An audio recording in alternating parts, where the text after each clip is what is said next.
Ladies and gentlemen, you're listening to Decades with Joe E. Kramer. It's 9 o'clock. Hey everybody, this is Ivan from Men Without Hats.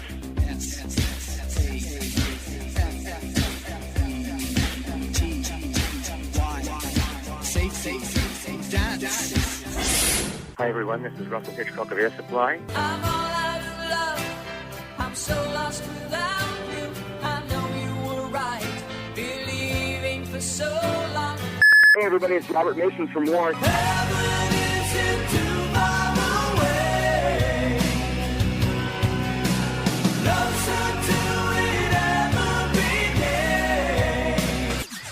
And you're listening to Decades. You're listening to Decades. Let's all hang out with Joey Kramer on Decades. This is the Decades Artist Spotlight. Now, here's Joe E. Kramer with this week's artist. Oh, back to the 1980s. It was 1980. The new wave invasion was heading our way, and there were all kind of groups out there. A Flock of Seagulls. There was Devo, Gary Newman, The Cars, and of course, a little group out of Guildford, Surrey, England called The Vapors. And David Fenton is with us tonight. He is one of the founders and voice of the Vapors, and they recently got back together, did some shows in New York City, and I had a conversation with them in the fall, around November or so, and we talked about that. So, here's our conversation with David Fenton, but first, of course, we got to get some Vapors music on, and this is their first ever single, Prisoners. The Decades Artist Spotlight starts right now. There's someone banging on my wall. I turn the volume up to full.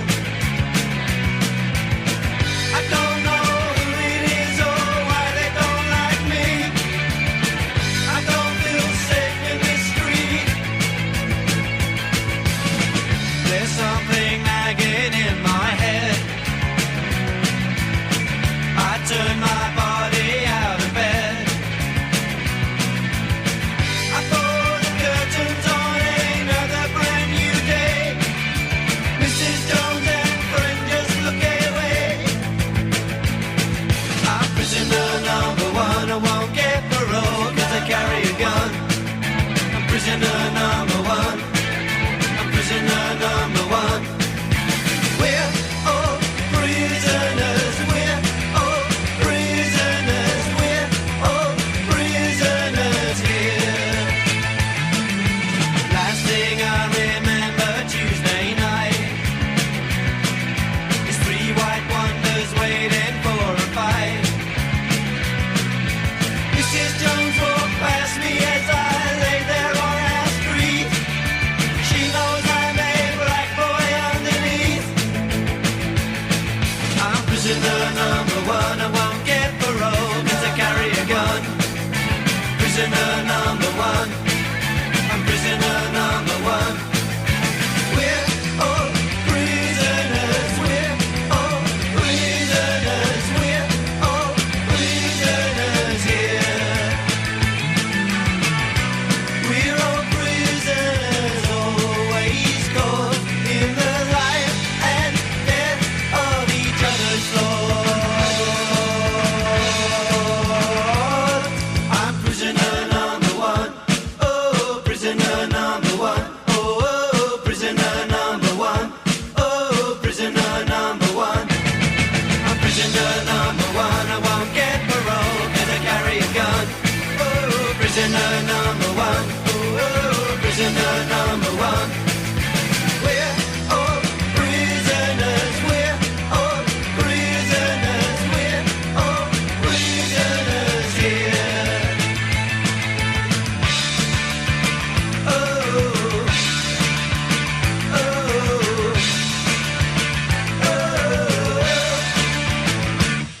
This is the Decades Artist Spotlight with Joe E. Kramer. This week's artist. We are on another Decades Artist Spotlight, and tonight we are joined by singer-songwriter, co-founder of the new wave rock band, The Vapors, Mr. Dave Fenton. How you doing, Dave? I'm doing very well, Joe. Thanks very much. 38 years ago, You made it 38 years ago. You made a whole decade by this one. You know, when you hit obviously with turning Japanese, people are still singing it, and people still remember the Vapors. Did you ever imagine that? Not at all. No. Until we had the internet, and I realised how many other people have been listening to the Vapors, I had no idea at all. I mean, when we started, there was no MTV, there was no internet, there was no anything really. We didn't know if people liked you at all. And now you go on and you see some of your songs. I mean, you have millions of hits on YouTube, and it has to be incredible. Yeah, it's great. You think if these millions of people would have ended up buying your second record, things might the group might have been together. It could have been totally different.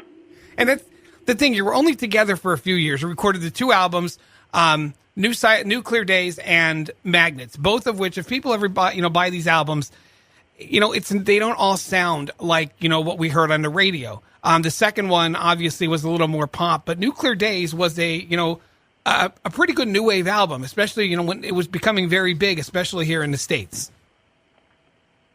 Yeah, I don't know exactly what it did in the States. It actually had different tracks on it in the States from what it was in the UK, but it was fairly popular. I think we just about crept into the top 40 on the single.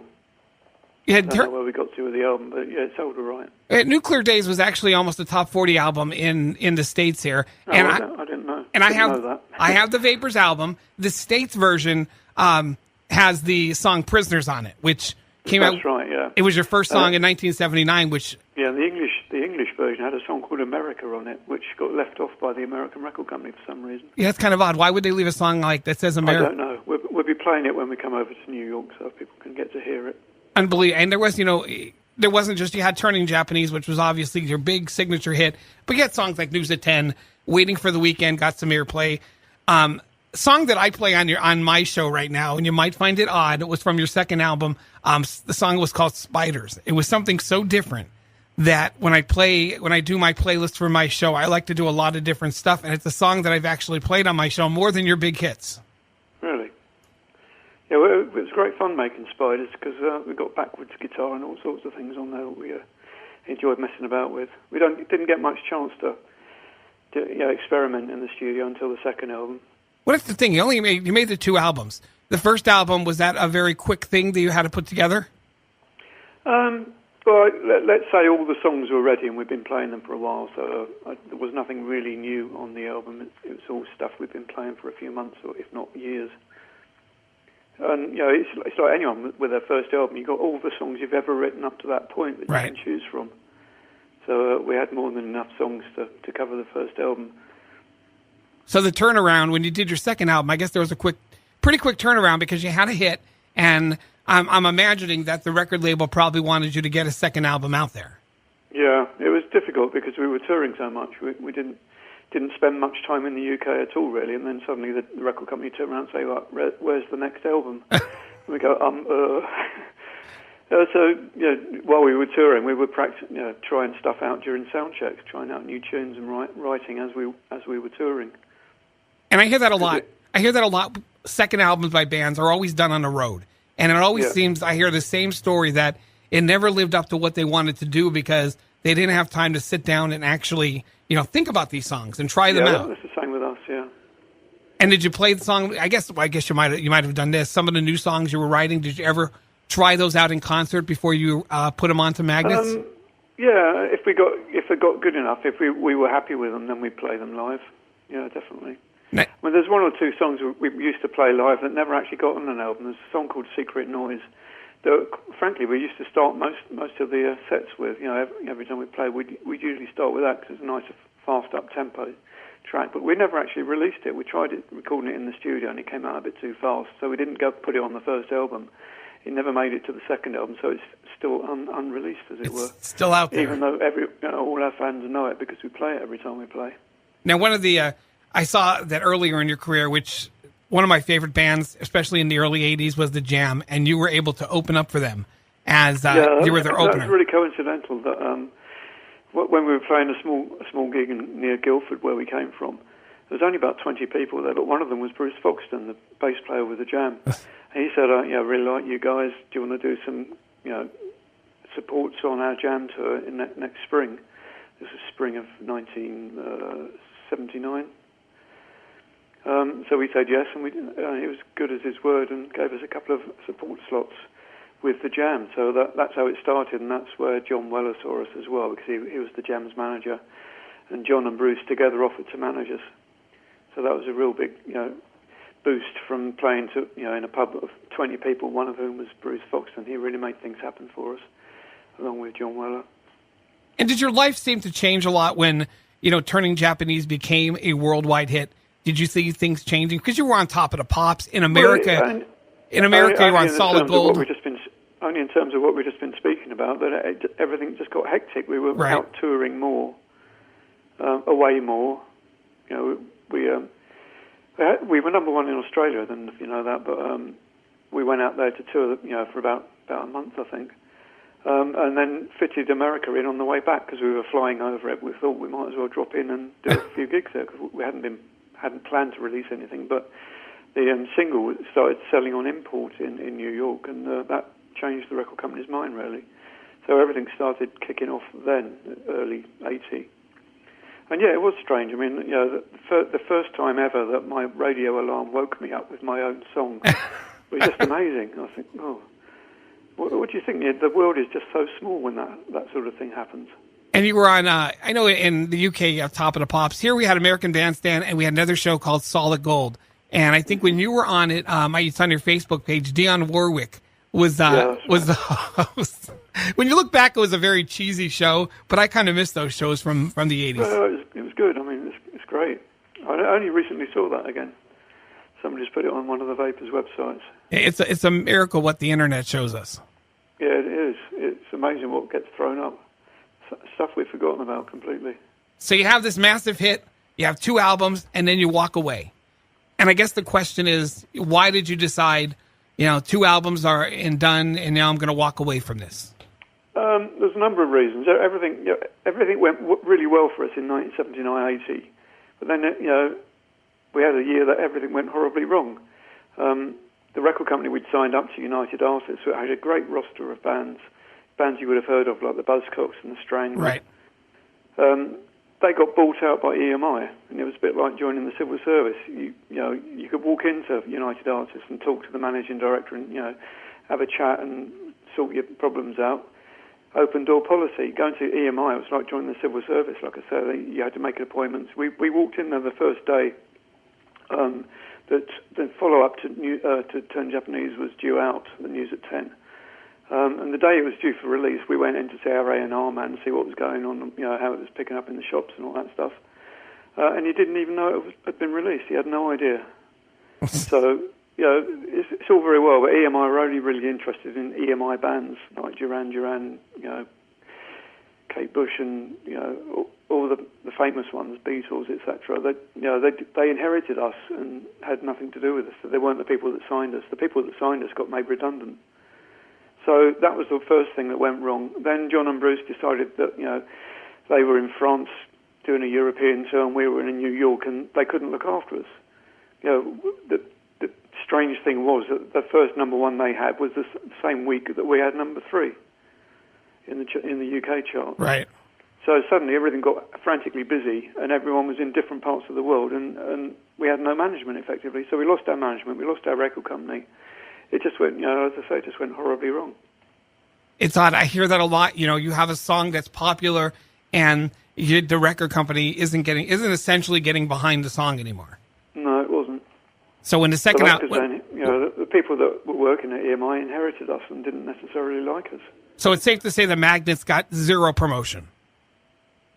Well, yeah, to my mind, I don't know what promotion it did have, but I was very happy with the cover and so on, and Dave Tickle did a great job in producing it. But I don't know what happened after that. It just didn't seem to get any push.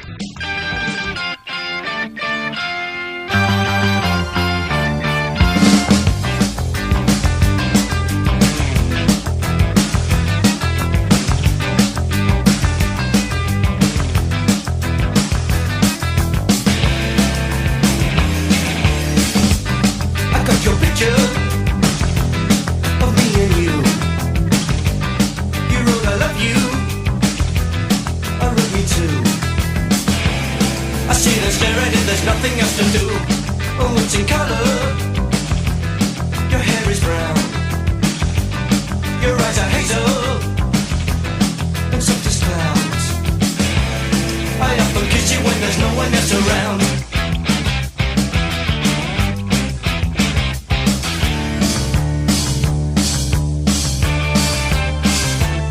I got your picture. I'd like a million of you all around myself. I want a doctor to take a picture so I can look at you from inside as well. You got me turning up and turning down. I'm turning in, I'm turning right. I'm turning Japanese. I think I'm turning Japanese. I really think so. Turning Japanese. I think I'm turning Japanese. I really think so. Turning Japanese. I think I'm turning Japanese. I really think so.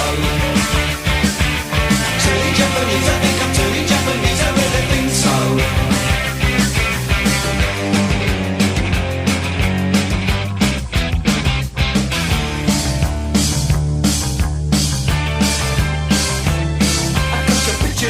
I got your picture, I'd like a million of them around myself. I want the doctor to take a picture so I can look at you from inside as well. You got me turning up, I'm turning down, I'm turning in, I'm turning right, I'm turning Japanese. I think I'm turning Japanese, I really think so. Turning Japanese, I think I'm turning Japanese, I really think so. Turning Japanese, I think I'm turning Japanese, I really think so. Turning Japanese, I think I'm turning Japanese, I really think so. No sex, no drugs, no wine, no women, no fun, no sin, no you, no wonder it's dark. Everyone around me is a total stranger. Everyone avoids me like a cyclone ranger. Everyone. That's why I'm turning Japanese. I think I'm turning Japanese. I really think so. Turning Japanese. I think I'm turning Japanese. I really think so. Turning Japanese. I think I'm turning Japanese. I really think so. Turning Japanese. I think I'm turning Japanese. I really think so.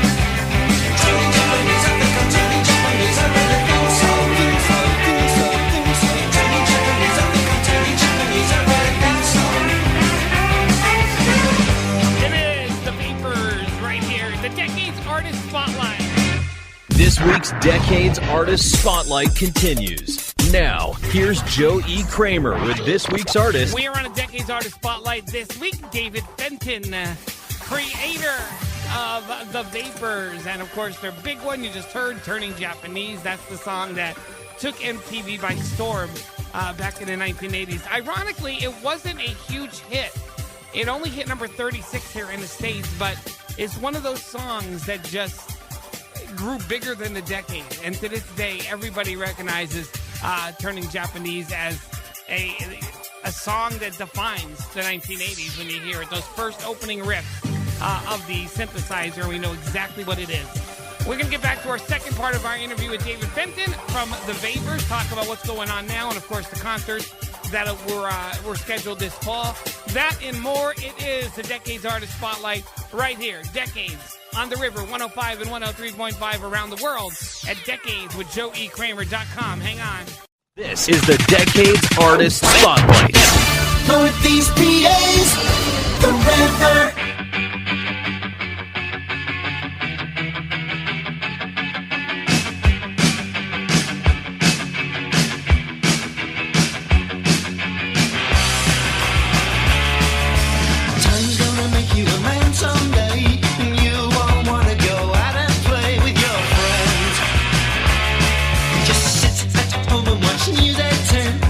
To be closed and you won't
myself.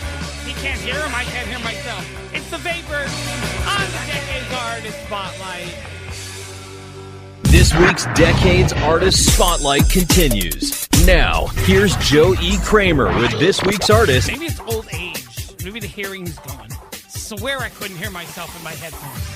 David Fenton from the Vapors is with us tonight in the Decades Artist Spotlight. Let's get right back to it. So am I right in saying that you, after this, I read that you became a lawyer? Is that correct? Well, to be totally correct, I was a lawyer before I started doing the band. Oh, okay. I qualified in 1977 as a solicitor, which is an attorney in your country. And then thought, well, I've got all the bits of paper I need to go back to a safe job as a lawyer, so I'll try and get a record deal now. And I did that, and I qualified 77, gave up in 78, gave up law in 78, and 79 I got a record deal. So I did that, so I qualified as a lawyer, I did law for a year, then I did the band for two years, and that sort of rolled on to about 15 years altogether, doing music, producing, sound engineering, playing in bands, writing. And then when it came time to think about having a family, I went back to law because it was a safer job and there was the income. Trouble with music income is to make more of it, you have to play out more, right? Tour more. So I would have been away. You don't want to be away when your kids are growing up. Absolutely. And what was your primary practice in law? Who did you represent? I'm not really allowed to say. Well, I mean, were you representing? Did you stick to the music for business? The last 17, I started off in private practice in a small law firm that specialised in music. That's what I mean. And then one of my clients was the Musicians Union. I ended up working in-house for the Musicians Union because it suited both of us. It was cheaper for the MU, and it was an employed job as opposed to being self-employed for me. So that worked well for like I said, 17 years altogether. So I spent about 20 years doing law, previous 15 years doing music, and when I retired from law, which I took early retirement in 2016, just to get the band back on the road, really, because it looked like fun. Everyone else is having fun. I thought it was my turn, and so we got back together in 2016. Just did 4 dates, and that was it, really. Just dipping a toe in the water to see what happened, and there was an interest, as you say, that there's a lot of people. I didn't realise that we were still so popular and that people were still going on about turning Japanese. I mean, I don't listen to the radio an awful lot, but I still hear it once in a while, which is amazing after 38 years, as you say. It's not new. What made? I mean, you just said you decided you retired, and you decided to get the band back together. But why did it feel right at that time? Because this was 35 years later that you decided. We did try before in 2001. We had a couple of rehearsals, and it was going all right, but nobody was in the same place at the same time. Right.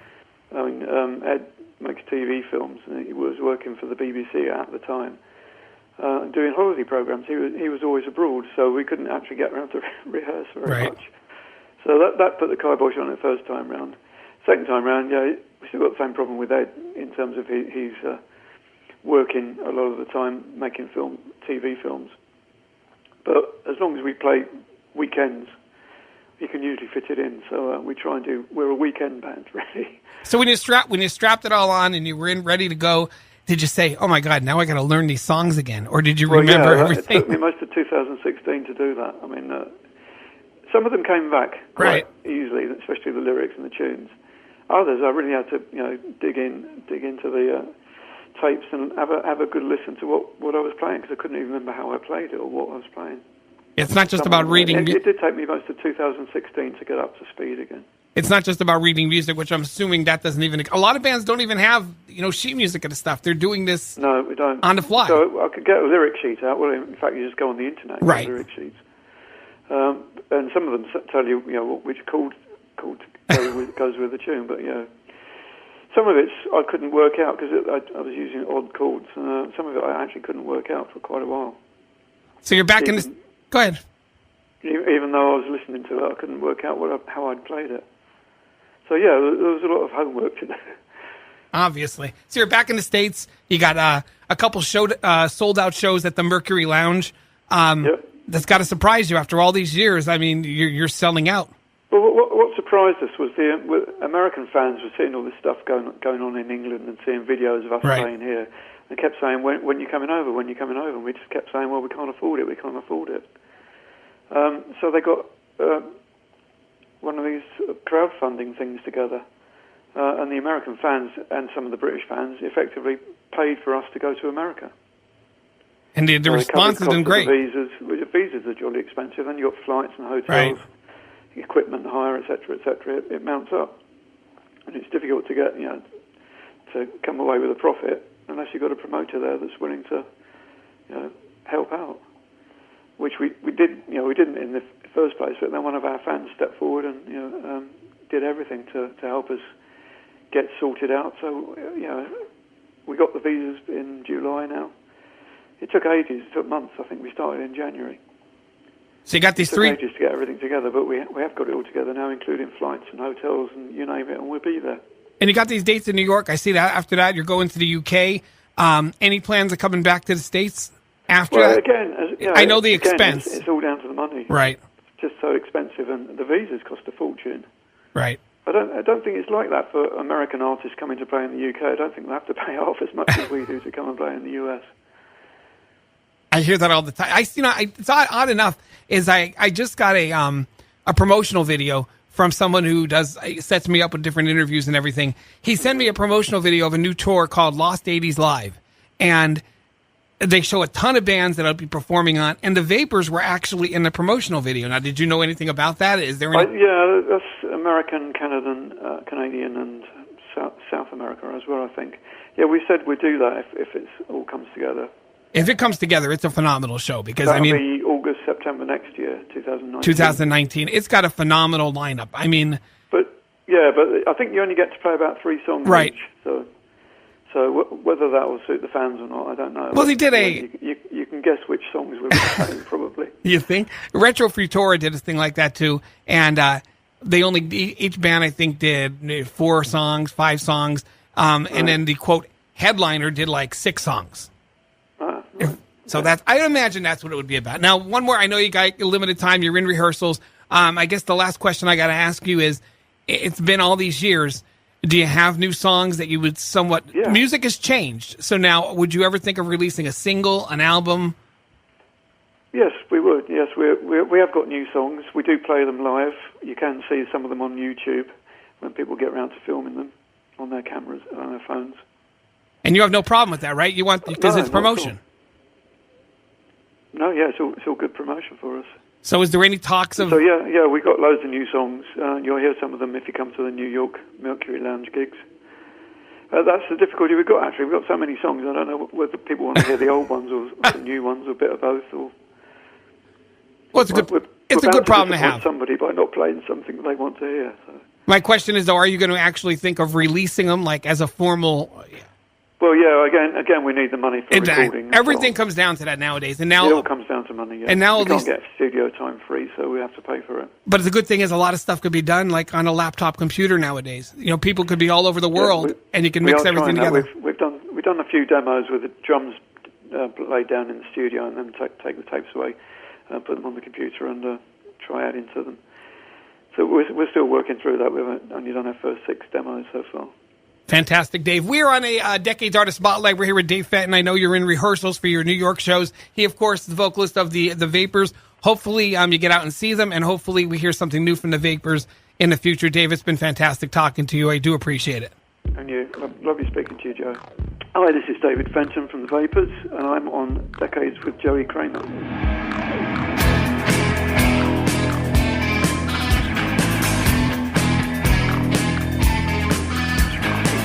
She's got spiders inside her head. She's in danger, she's easily led. She's on missions from morning till night. She takes pictures with infrared light. Secret agent with CP19. I still love you with CP19. But every morning when she jumps out of bed, she shakes the spiders playing inside her head. Oh my baby, what shall we do? Baby's in a black web, I can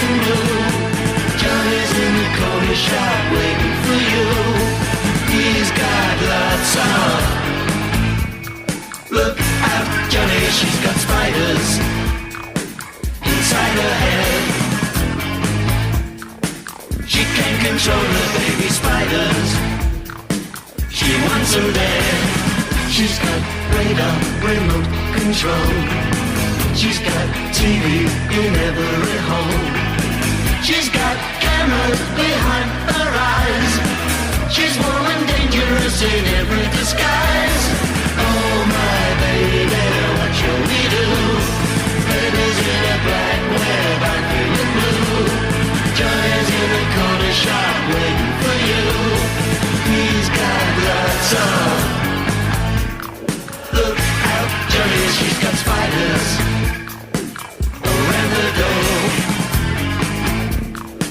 She can't control her baby spiders anymore.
This week's Decades Artist Spotlight continues. Now, here's Joe E. Kramer with this week's artist. A favorite song by them, that's Spiders. That's from their album Magnets. If you like turning Japanese, you got to even pick up their greatest hits.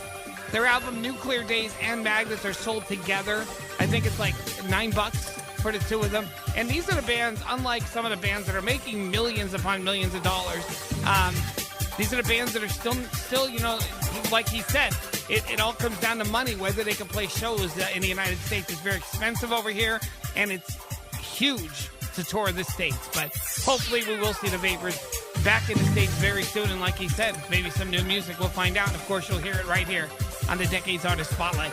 We have more Decades coming up. Don't go anyway. Matthew Wilder, a great remix of Break My Stride. I'll do REO Speedwagon. Jennifer Love Hewitt, her hit from the 1990s. That's in there. Huey Lewis in the News, Bon Jovi, and a whole lot more. Stay right here. We are live everywhere in the world at decadeswithjoeykramer.com. Also at the River, NEPA.com. We're on Facebook, Decades with Joey Kramer. We're also on the Radio Bold app, which you can download in your iStore, either for iPhone or Android, and just type in Radio Bold. Absolutely free. There are no tricks. You're not going to have to sign up for a free trial and then be charged every month. This is free. Absolutely free. And you can hear the River anytime, any place. Plus all the great Bold Gold media stations. We'll be right back. More Decades coming up. Hang on.